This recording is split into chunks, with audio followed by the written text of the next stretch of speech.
Hello hello, कैसे हैं आप लोग? सब एकदम बढ़िया। बच्चों, हम लोग क्वेश्चन नंबर 4 तक कर चुके थे सर्कल का, एंड चैप्टर नंबर 10 है एनसीईआरटी मैथमेटिक्स, और हम लोग आज करने जा रहे हैं क्वेश्चन नंबर 5। बेहद आसान है क्वेश्चन, पढ़ो ध्यान से। बोला है prove that perpendicular at the point of contact.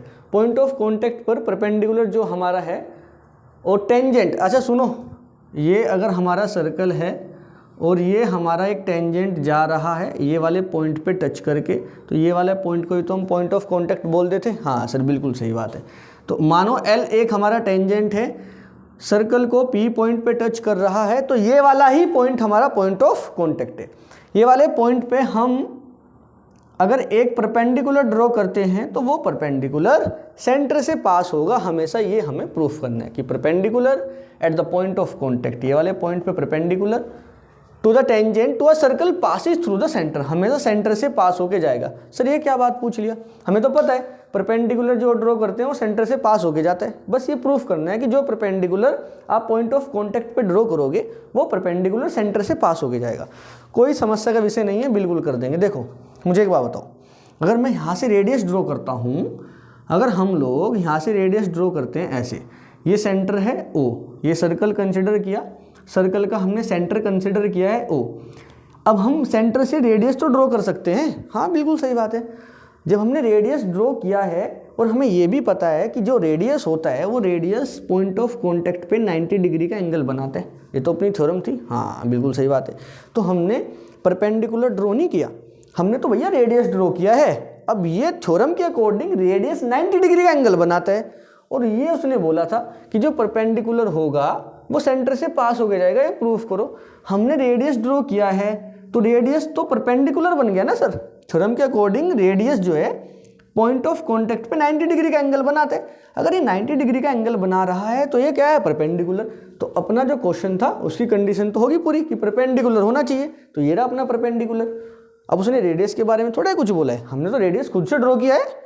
हमने रेडियस ड्रॉ किया, रेडियस क्या होता है, परपेंडिकुलर, और रेडियस कहाँ से पास होता है, सेंटर से। कहानी खत्म अपनी हुई कि हमने तो सर रेडियस ड्रॉ किया है और रेडियस परपेंडिकुलर होता है। रेडियस हमेशा सेंटर से पास होता है, तो भैया परपेंडिकुलर भी हमेशा कहाँ से पास होगा, सेंटर से। बात समझने की कोशिश करो, रेडियस परपेंडिकुलर होता है, हाँ जी, रेडियस हमेशा सेंटर से पास होता है, तो परपेंडिकुलर भी तो हमेशा सेंटर से पास ही होगा, क्योंकि जब रेडियस ही तो परपेंडिकुलर है। परपेंडिकुलर कौन, रेडियस। रेडियस कहाँ से पास हो रहा है, सेंटर से, तो परपेंडिकुलर भी कहाँ से पास होगा, सेंटर से। बस यही वाली बात हमें क्या है, लिखनी है। लिख दें बस यही वाली बात, ओके। देखिए जो बात हमने अभी बताई है वही बात हमने इंग्लिश में लिखा है। डरना मत सर, ये क्या है, मैथ्स का क्वेश्चन है सारा इंग्लिश में। अरे कुछ नहीं, देखो आप अपनी लैंग्वेज में भी लिख सकते हैं, बस थोड़ा सा मुझे ठीक तरीके से लिखना पड़ता है, बच्चे कन्फ्यूज ना हो जाए, है ना। ऐसा ना लगे कि सर इंग्लिश आती ही नहीं।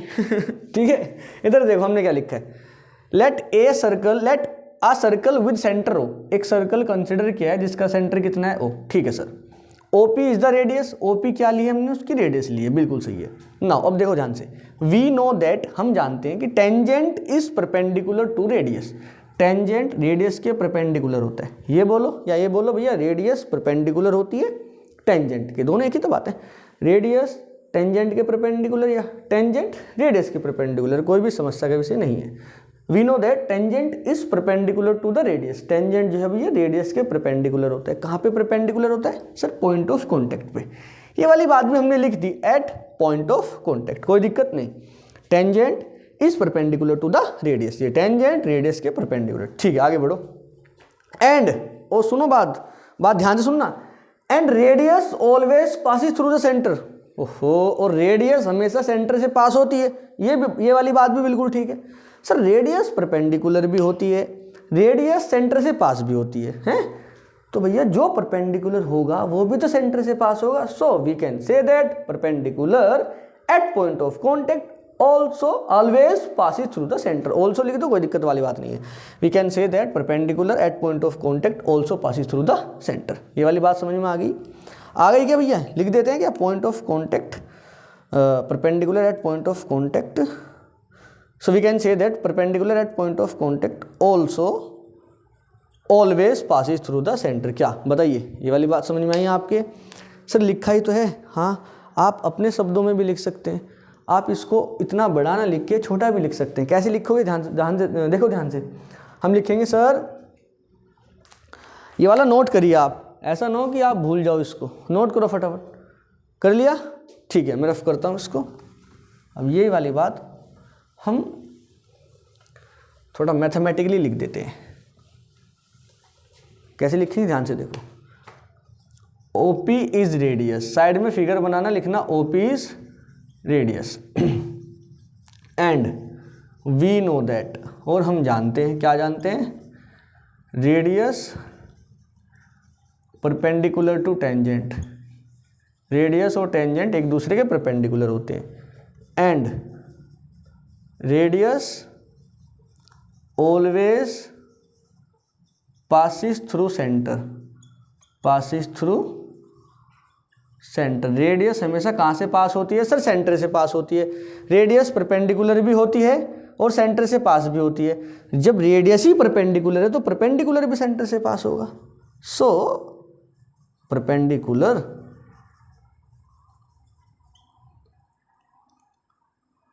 Also passes through centre. कहानी खत्म। आप ऐसे भी लिख सकते हैं, आप अगर आपके पास और कोई तरीका लिखने का हो तो वैसे भी लिख सकते हैं। बस कुल मिला के ये ध्यान रखना, परपेंडिकुलर सेंटर से पास होके जाएगा। कैसे प्रूफ करेंगे सर? रेडियस और टेंजेंट दोनों परपेंडिकुलर, रेडियस हमेशा सेंटर से पास होके जाती है। तो जब रेडियस हमेशा परपेंडिकुलर होती है तो रेडियस हमेशा सेंटर से भी पास होती है, तो भैया जो परपेंडिकुलर है वो हमेशा सेंटर से पास होके जाएगा। ठीक है, समझ गए? ओके, नोट करिए इसको। रेडियस परपेंडिकुलर, रेडियस सेंटर से पास हो रहा है तो परपेंडिकुलर भी सेंटर से पास हो रहा है। Note it down fast. Question number 6 करते हैं। एक बार मैं पढ़ देता हूं क्वेश्चन, ध्यान से देखो। बोले the length of tangent at a point A, the length of tangent from a point A, sorry, the length of tangent from a point A at a distance 5 centimetre from the centre. Okay, length of tangent from the point A point से length of tangent at a distance 5 centimetre from the centre, और ये वाला point centre से 5 centimetre की दूरी पे। बात समझ पा रहे हैं? From the point A, length of tangent from the point ए, और ये ए पॉइंट सेंटर से 5 सेंटीमीटर की डिस्टेंस पे। बिल्कुल सही बात है। Of the circle is 4 centimetre. बात समझो, बोला है length of tangent from a point ए, और ये वाला point A at a distance of 5 centimetre from centre of the circle is 4 centimetre, find the radius of the circle. देखो आपको ना ये लैंग्वेज थोड़ा कंफ्यूज कर सकती है, बट है आसान, क्वेश्चन आसान है, लैंग्वेज थोड़ा देता है। बोला है prove the length of tangent from a point A at a distance 5 centimetre from the centre of the circle is 4। Length of tangent कितना है? 4 है। जो बाद में दिया गया है ना इज 4, यानी लेंथ ऑफ टेंजेंट 4 है और ए पॉइंट सेंटर से 5 की डिस्टेंस पे है। रेडियस आपको कैलकुलेट करना है। बस सर अगर लैंग्वेज समझ में आ गई तो रेडियस कैलकुलेट हो गई। हमें पता है रेडियस और ये जो अपना टेंजेंट होता है परपेंडिकुलर होता है। फिगर ये रही। नाउ लिखना OP perpendicular to tangent. Okay sir, लिख दिया। उसके बाद आपको दिखाई दे रहा होगा पाइथागोरस थ्योरम। 90 डिग्री, 90 के सामने वाला क्या हो गया? हाइपोटेनियस हो गया। ये 5 है, 4 है, 3 आ जाएगा, ट्रिपलेट है ना। तो AO square is equal to AP square plus OP square PGT। AO कितना है? 5, 5 square equal to AP 4 square. OP अपने को नहीं पता। 5 का 25 हो गया, 4 का 16, इधर लेके जाओ -16। OP मतलब रेडियस R स्क्वायर। 25 - 16 9 बराबर OP नहीं, अब R ही लिख दो। R स्क्वायर, देखो R स्क्वायर इक्वल टू 9, तो R इक्वल टू 3 सेंटीमीटर। बात समझ गए? ये वाली बात तो समझ गए ना आप। 9 का लिखो 3 का स्क्वायर बराबर R स्क्वायर। स्क्वायर से स्क्वायर सोच लो गायब हो गया। R की वैल्यू कितनी आ गई? ये 3। बस यही करना था। ये तो बेहद आसान है। चलो क्वेश्चन नंबर 7 की तरफ चलते हैं अपन। देखिए क्वेश्चन नंबर 7 भी पढ़ देता हूँ। बोला है 2 concentric circles are radius 5 and 3। आपको पता है ये वाला क्वेश्चन, ऐसा ही क्वेश्चन आया था एग्जाम्पल में। 2 कॉन्सेंट्रिक सर्कल बने, हमने बताया था कॉन्सेंट्रिक सर्कल जिनका सेंटर 1 होता है, रेडियस वेरी करती है उनकी। ठीक है, बोला find the length of the code of the larger circle which touches the smaller circle. बड़े वाले सर्कल की कोड जो छोटे वाले सर्कल को टच करके जा रही हो, है ना। बड़े वाले सर्कल की कोड ये रही, छोटे वाले सर्कल को टच करके जा रही है, इसकी लेंथ कैलकुलेट करनी है, दोनों की रेडियस गिवन है। ये ए बी हमने कोड माना, ए बी हमारा क्या है सर, ए बी हमारा कोड है जो छोटे वाले सर्कल को टच करके जा रही है। बड़े वाले सर्कल का जो रेडियस है वो आपको गिवन है, वो कितना है 5 सेंटीमीटर, और छोटे वाले सर्कल का रेडियस गिवन है 3 सेंटीमीटर। तो हमने बड़े वाले सर्कल का रेडियस ड्रॉ किया 5, यहाँ से यहाँ तक छोटे वाले सर्कल का रेडियस होगा ये कितना है 3, रेडियस और टेंजेंट 90 डिग्री। तो ये वाले ट्रायंगल में क्या लगा लेंगे, पाइथागोरस थ्योरम। 5 3 ये कितना आ जाएगा 4, ये 4 तो ये भी कितना होगा 4। ये वाली बात समझ में आई ना तुम्हारे, है ना? हाँ बिल्कुल सही बात है कि ये जो कोड है सेंटर से जो ये परपेंडिकुलर आ रहा है, ये कोड को 2 बराबर हिस्सों में भी बांट देता है। 9th क्लास की बात है, फिर भी आप लोग याद रखना पॉइंट ऑफ कॉन्टैक्ट पे कोड। अच्छा ये तो अभी भी आया था ना एग्जाम्पल, पॉइंट ऑफ कॉन्टैक्ट पे ये जो कोड है ना, कोड ये बाइसेक्ट हो जाती है, तो ये AP 4 तो वो भी कितना होगा 4 होगा, टोटल कितना हो जाएगा 8। चलो खत्म कहानी, ये तो हो गया भाई, आप खुद कर लेना इसको। क्वेश्चन नंबर 8 पे आइए। अब मैं फिगर बना देता हूँ एक बार क्वेश्चन नंबर 8 की, आप ध्यान से देखना। चलिए बड़े इंपॉर्टेंट क्वेश्चन है भाई, 9th क्वेश्चन तो बेहद इंपॉर्टेंट है और बेहद आसान भी है। और क्वेश्चन नंबर 8 देखो ध्यान से, अपने को फिगर दी गई है ऐसी कुछ, और प्रूफ ये करना है, बस यही है। कोई एक क्वाड्रिलेटरल है ABCD, और फिगर भी दी गई है, और आपने को प्रूफ क्या करना है वो भी हमने साइड में लिख दिया है, ठीक है। अच्छा एक गिवन है, a quadrilateral ABCD is drawn to circumscribing a circle, मतलब सर्कल अंदर होगा, ये वाला वर्ड याद रखना, is drawn to circumscribing a circle. एक quadrilateral ABCD is drawn to circumscribe a circle, मतलब सर्कल को अंदर रखना है और क्वाड्रिलेटरल को बाहर रखना है, और प्रूफ ये करना है। बेहद आसान है, ध्यान से देखो। ये एक्सटीरियर पॉइंट है बिल्कुल, AP और AS क्या 2 टेंजेंट हो गई। हाँ सर ये सर्कल है, सर्कल पे 2 टेंजेंट ड्रॉ किए, एक AP है और एक क्या है AS है, दोनों टेंजेंट की लेंथ बराबर होगी, बिल्कुल बराबर होगी।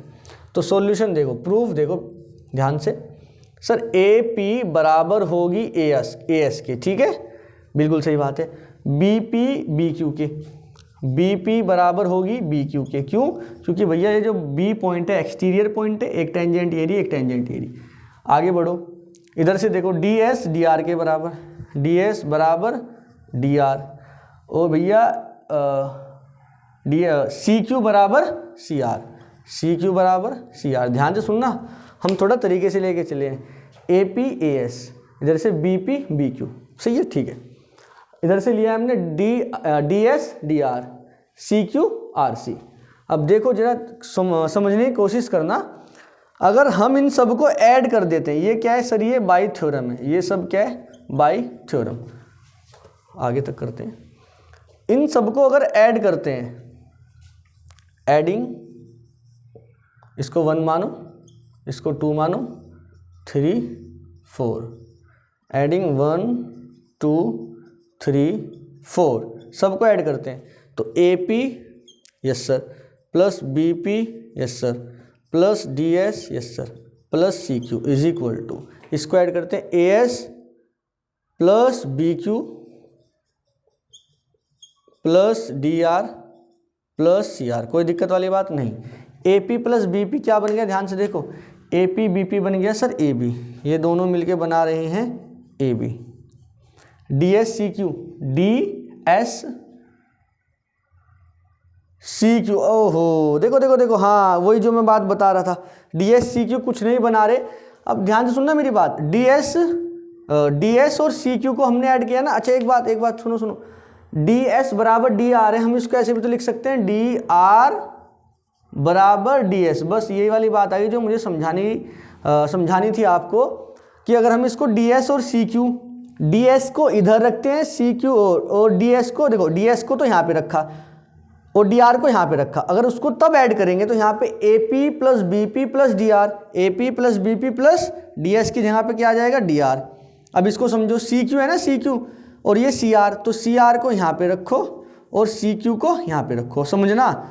CR आ जाएगा यहाँ पे जब हम इसको ऐड कर रहे हैं, AP BP DR CR, AP BP DR CR। इधर AS BQ DR की जगह पे क्या आ जाएगा DS, और CQ की जगह पे CR की जगह पे CQ। देखो ऐसा क्यों किया, ध्यान से समझना।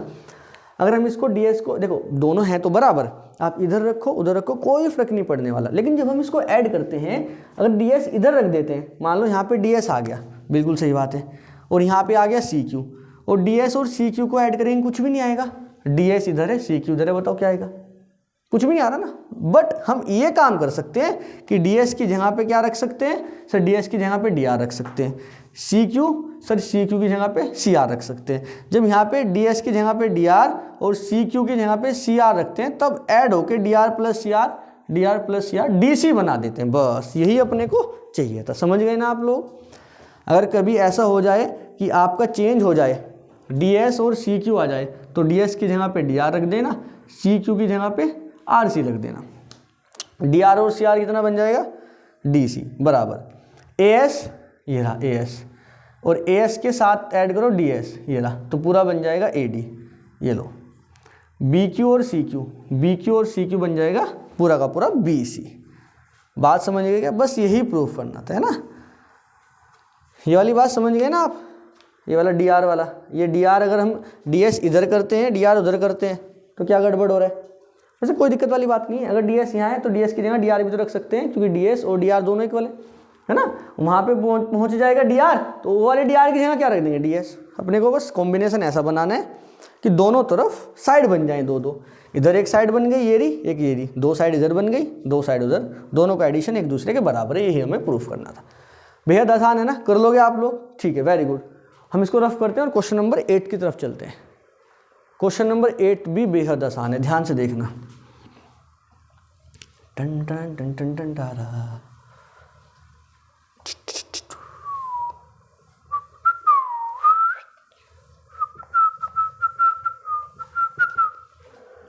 क्वेश्चन नंबर 9 है क्या ये वाला? यस सर, क्वेश्चन नंबर 9 है। ओके, 9 का सॉल्यूशन ध्यान से देखो भाई, बेहद आसान है। एक बारी क्वेश्चन पढ़ दे क्या? हाँ सर आप इतना कह रहे हो तो पढ़ ही दो।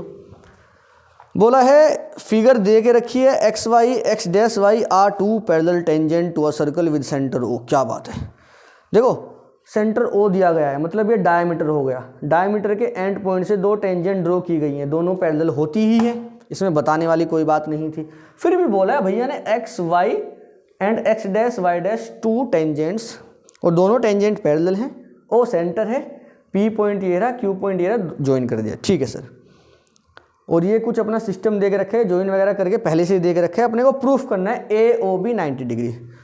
चलो सर करते हैं। देखो मुझे नहीं पता आप किस तरीके से करने वाले हो, बट ध्यान से सुनना मेरी बात। ये एक्सटीरियर पॉइंट है, एक टेंजेंट ये रही, एक टेंजेंट ये रही। यस सर, दोनों टेंजेंट बराबर होते हैं। Yes sir. अच्छा एक बात बताओ, सोचो थोड़ा सोचो। ये अगर हमारा सर्कल है ना, ये हमारा सर्कल है, ये टेंजेंट ये टेंजेंट, ये हमारा सर्कल है ना, ये टेंजेंट ये टेंजेंट, कोई दिक्कत नहीं सर, कोई दिक्कत नहीं। ये हमारा सेंटर, ये रहा हमारा सेंटर ओ, ठीक है। ये हमारा पॉइंट ए, ये हमारा पी, और ये वाला पॉइंट क्या है सी। यहाँ पे आके मिल रही है ना ए सी, ये रहा ए पी, ये रहा ओ पॉइंट, ये रहा। मुझे एक बात बताइए आप ध्यान से, और ये ओ ए बना देते हैं। चलो यार ओ ए तो रह गई, ये रही ओ ए, ये रही। क्या आपको पता है ये वाला एंगल और ये वाला एंगल दोनों बराबर होते हैं? देखो हमने बताया था, देखो ईमानदारी, अब ईमानदारी दिखानी पड़ेगी। हमने बताया था आपको ये वाला एंगल बराबर होते हैं। ये भी बताया था ये ए ओ बाइसेक्टर होता है, ओ ये वाले बाइसेक्टर पे लाई करते हैं। हाँ बताया था सर, मतलब एंगल ए पे जो बन रहे हैं दोनों बराबर है, तो ये वाला एंगल क्या इसके बराबर है? हाँ सर, ठीक इसी तरीके से क्या ये वाला एंगल भी बराबर होगा। बिल्कुल सही बात। B Q and B C are the two tangents, और ए बी ओ ये दिखाई दे रही है जो सेंटर को ज्वाइन कर रहा है। हाँ, और ये सेंटर, और ये जो सेंटर को ज्वाइन करने वाली लाइन है ना, हमने बताया था सेंटर उसी लाइन पे आता है जो बाइसेक्टर होता है। हाँ बताया था सर, ए ओ बाइसेक्टर है और सेंटर इसी लाइन पे लाई करता है, बाइसेक्टर पे ही लाई करता है। बिल्कुल सही बात है। तो ए ओ ये भी बाइसेक्टर है, ओ बी या फिर बी ओ बोलो, ये भी बाइसेक्टर है, तो ये वाला एंगल इसके बराबर। ये वाली बात समझ में आई? हाँ सर, ये क्यों बता रहे हैं? यही तो काम की बात है। अब ध्यान से समझना, लिख देना फ्रॉम फिगर से ये क्लियर है, it is clear that A O and B O are the bisectors, are the angle bisectors of angle A and angle B respectively. क्या ये वाली बात समझ में आई? हाँ भाई, समझ में आनी चाहिए। नहीं भी लिखोगे कोई समस्या का विषय नहीं है, डायरेक्ट लिख कर देना। इसको 1 मान लीजिए एंगल, इसको 2 मान लीजिए, इसको 3 मान लीजिए, इसको 4। क्यों? वैसे ही मानने हैं, ठीक है। हमने फिगर से हमें क्लियर है कि it is clear that AO and BO are 2 angle bisectors of angle A and angle B respectively. मतलब AO एंगल ए का बाइसेक्टर है, BO एंगल बी का बाइसेक्टर है, ठीक है। हमें ये भी पता है XY एंड X'Y दोनों पैरेलल है। हाँ, अगर दोनों पैरेलल हैं तो ये पूरे एंगल और ये वाले पूरे एंगल का सम कितना आएगा? 180 डिग्री को interior angle. Now XY parallel to X'Y Y dash, सही बात है सर। तो एंगल ये वाला PAC, angle PAC plus angle QBC is equal to 180 degree. Side में लिख देना को इंटीरियर एंगल। 100 तरह के रोग ले लूं, समझ गए ना? बिल्कुल। अच्छा सुनो, PAC ये वाले एंगल को एंगल 2 का ट्वाइस नहीं लिख सकते? हाँ सर लिख सकते हैं। तो ये वाला एंगल 2 का ट्वाइस और ये वाला एंगल 3 का ट्वाइस। समझे क्या ये वाली बात? ओहो यार, समझो ना। जब ये दोनों एंगल इक्वल हैं, अगर ये ऊपर वाला 30 है, नीचे वाला भी तो 30 होगा, टोटल कितना बन जाएगा? 60। 60 का मतलब 30 का 2 गुना। अबे यार समझ ना, ये वाला एंगल मान ले 30 आ गया, कितना आ गया? 30। तो ये वाला भी 30 हो जाएगा, बिल्कुल हो जाएगा। टोटल कितना बन गया सर? टोटल बन गया 60। 60 का मतलब ये 30 का 2 गुना। हाँ, तो नीचे वाले का 2 गुना 60 मतलब पूरा बन जाता है। नीचे वाले का 2 गुना करो, पूरा बन गया। नीचे वाला तो हमने 2 माना था, ऊपर वाला 1 माना था, मतलब ये पूरा जो है PAC ये 2 का 2 गुना हो गया। ये लिखा 2 का 2 गुना। ठीक इसी तरीके से नीचे वाला बन रहा है 3 का 2 गुना। हाँ सर, उसको 1 का 2 टाइम भी तो लिख सकते हैं, इसको 4 का 2 टाइम बिल्कुल लिख सकते हैं, बट अपने को वो चाहिए नहीं ना। बताता हूँ क्यों। यहाँ से 2 कॉमन लो, angle 2 plus angle 3 is equal to 180 degree. 9th class में अगर आपने क्वेश्चन ध्यान से किए ना ये वाले, तो ये वाला क्वेश्चन 9th का ही है, ये समझो। 2 को डिवाइड में लेके जाओ, angle 2 plus angle 3 equal to 180 divided by 2 equal to 90 degree.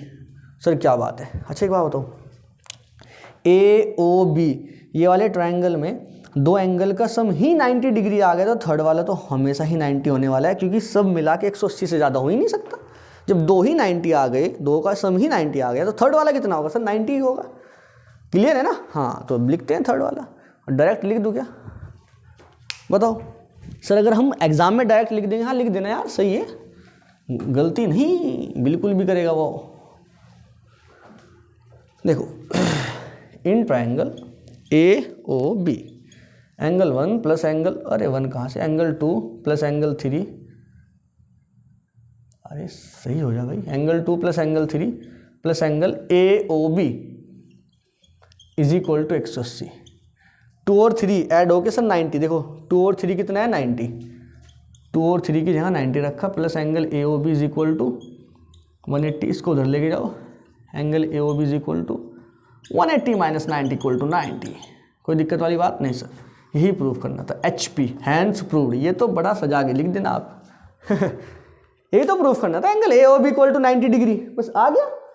और डायरेक्ट लिख देना sir, in the triangle AOB angle 2 plus angle 3 equal to 90, hence angle AOB equal to 90 degree. खत्म कहानी। समझ गए आप? बिल्कुल समझ गए। ये वाली लाइन इसके पैरेलल है, ये और ये दोनों का सम 180 डिग्री। इसको लिखेंगे ट्वाइस ऑफ 2, इसको लिखेंगे ट्वाइस ऑफ 3।